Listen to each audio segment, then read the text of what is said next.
नमस्कार, मी मयुरी आणि आपण पाहत आहात 7 स्टार न्यूज। महाराष्ट्र राज्य कृषी सहाय्यक संघटना आज 3 दिवस झाला आंदोलन करत आहे। पहिल्या दिवशी आम्ही काळ्या फिती लावून आंदोलन केलेलं आहे। दुसऱ्या दिवशी व्हॉट्सअप ग्रुपमधून आपण बाहेर पडतोय।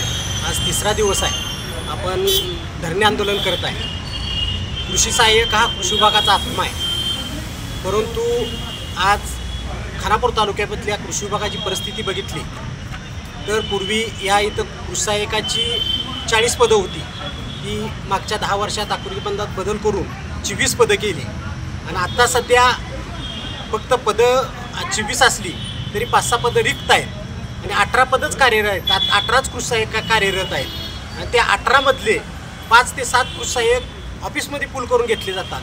तर 10 कृषी सहाय्यकांनी अख्ख्या तालुक्यात 70 गावात काम कसं करायचं आणि यामुळे फार मोठी अडचण कृषी विभागात आहे। एखादा अवकाळी नुकसान झालं तर शेतकरी आपुलकीने कृषी सहाय्यकाला फोन करतो, परंतु कृषी सहाय्यकाची फार बिकट परिस्थिती आहे की एक कृषी सहाय्यक त्याच्याबरोबर 3 तलाठी आणि 4 ते 5 ग्रामसेवकाबरोबर काम करताना त्याची फार मोठी वाहतात होती। त्याला फार मोठ्या अडचणीला समस्येला तोंड द्यावं लागतं। त्यासाठी शासनाला आमची विनंती आहे की कृषी विभागाचा पाया भक्कम करावा, कृषी सहाय्यकांची संख्या वाढवावी आणि चांगल्या प्रमाणे कृषी विभागाचं काम व्हायचं असेल।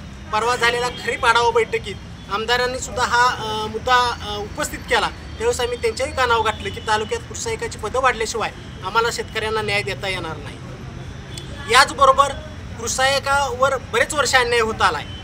कृषी सहाय्यकांना 20 ते 25 वर्ष प्रमोशन होत नाही।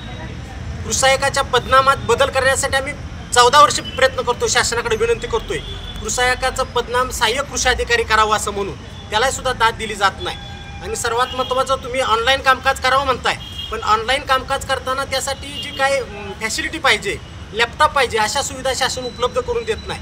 त्यामुळं कृषी सहाय्यक कशा पद्धतीने काम करणार? ज्याप्रमाणे आपण सुधारित राज्य म्हणतो त्या पद्धतीनं कृषी विभागाला त्या पद्धतीच्या फॅसिलिटी उपलब्ध करून देण्यात याव्या अशी आमची शासनाकडे विनंती आहे। स्थानिक स्तरावर, खालच्या स्तरावर काम करणाऱ्या प्रत्येक यंत्रणेत काम करणाऱ्या कर्मचाऱ्याला मदतनीस असतो, मात्र कृषी विभागाच्या कर्मचाऱ्याला त्याच्या हाताखाली मदतनीस नसल्यामुळं त्याची फार मोठी तारंबळ उडती आणि त्याला काम करताना बऱ्याच समस्याला तोंड द्यावं लागतं।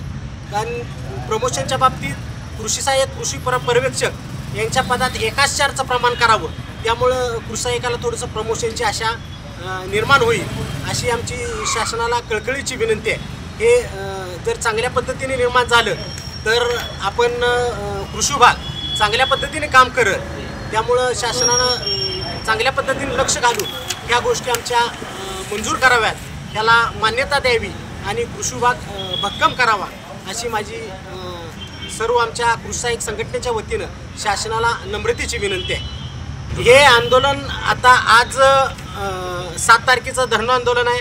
8 तारखेला आम्ही सामुदायिक रजेवर जाणार आहे आणि 9 तारखेला आम्ही पूर्ण ऑनलाईन कामावर बहिष्कार टाकणार आहे। शासनाला मी 15 तारखेपर्यंत मुदत दिल्या।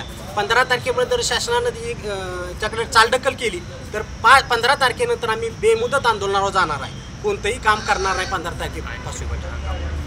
आणि त्यामुळं ऐन खरीप हंगामात फार मोठी अडचण शेतकऱ्यापुढे निर्माण होईल, ते निर्माण होऊ नये ह्यासाठीच आम्ही 15 तारखेपर्यंत थांबलोय। पण 15 तारखेपर्यंत जर शासनाने आमची दखल घेतली नाही तर मात्र आमचा नाईलाज असतो, आम्हाला पुढच्या वाटचाल पुढची पावलं टाकावी लागतील।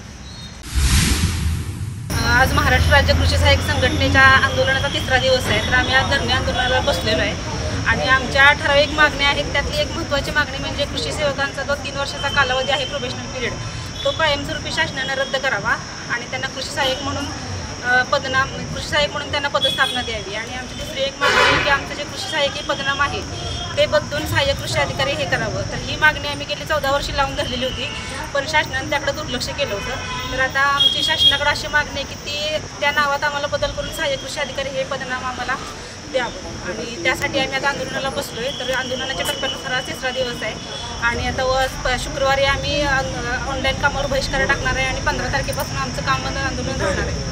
तर आमच्या या आंदोलनाची शासनानं गंभीरतेने दखल घ्यावी अशी आमच्या कृषी सहाय्यक संघटनेची कळकळीची आणि नम्र विनंती। महिला कर्मचारी म्हणून काम करत असताना गाव पातळीवर आम्हाला सहाय्यक नसल्यामुळे बऱ्याच अडचणींना तोंड द्यावं लागतं, कारण शेतकरी गांभीर्याने बघत नाहीत आणि प्रत्येक ठिकाणी फील्डवरती जाताना किंवा अवकाळी पाऊस आला त्या भागात जिथं नुकसान झालं तिथंपर्यंत पोहोचताना आम्हाला बऱ्याच अडचणी येतात। तर आमच्या मदतीने एखादा जसं ग्रामसेवकांनी तलाठ्यांना जसे सहाय्यक आहेत तसं जर आम्हाला एखादा सहाय्यक मिळाला तर बरं होईल अशी आमची मागणी आहे महिलांची.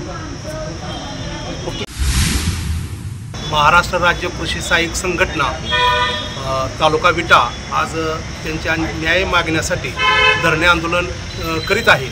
तर या धरणे आंदोलनासाठी कृषी पर्यवेक्षक संघटना महाराष्ट्र राज्य कृषी पर्यवेक्षक संघटना तालुका विटा आम्ही पाठिंबा इथे देत आहे. तर माझ्या मतानुसार आपला हा कृषी विभाग जे आहे ते देश स्वतंत्र होण्यापूर्वीपासून हा विभाग चाललेला आहे. तेव्हापासून खाली म्हणजे तळात जो काम करणारा कृषी सहाय्यक आहे त्याच्यावर अन्याय होत आलेला आहे. कारण त्यांना काम करण्यासाठी ज्या सुविधा आहेत त्या उपलब्ध शासनानं आजपर्यंत केलेल्या नाहीत किंवा इतर विभागाला सुद्धा खाली जे गाव पातळीवर काम करत असतात त्यांना मदतनीस असतो, पण आमच्या कृषी विभागाला कृषी सहाय्यकाला मात्र कुठेही मदतनीस दिलेला नाही. आणि शासनाच्या खूप मोठ्या अपेक्षा आहेत की ऑनलाईन काम झालं पाहिजे, ताबडतोब काम झालं पाहिजे. पण त्यासाठी काय कृषी विभागाला किंवा त्या कृषी सहाय्यकाला काय आपल्याला फॅसिलिटी दिल्या पाहिजेत याच्यावर शासनानं अभ्यास करून त्यांना लॅपटॉपची मागणी आहे आमची कृषी सहाय्यकाची, कृषी पर्यवेक्षक यांची.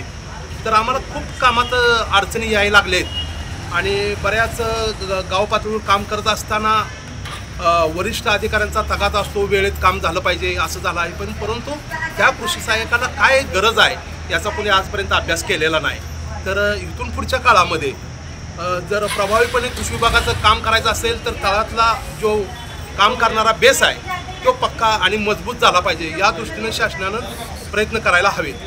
तर अशा पद्धतीनं ह्या 15 ते 16 मागण्या आमच्या कृषी सहाय्यकांनी केलेल्या आहेत. तर त्यावर ताबडतोब शासनानं विचार करून निर्णय घ्यायला पाहिजे.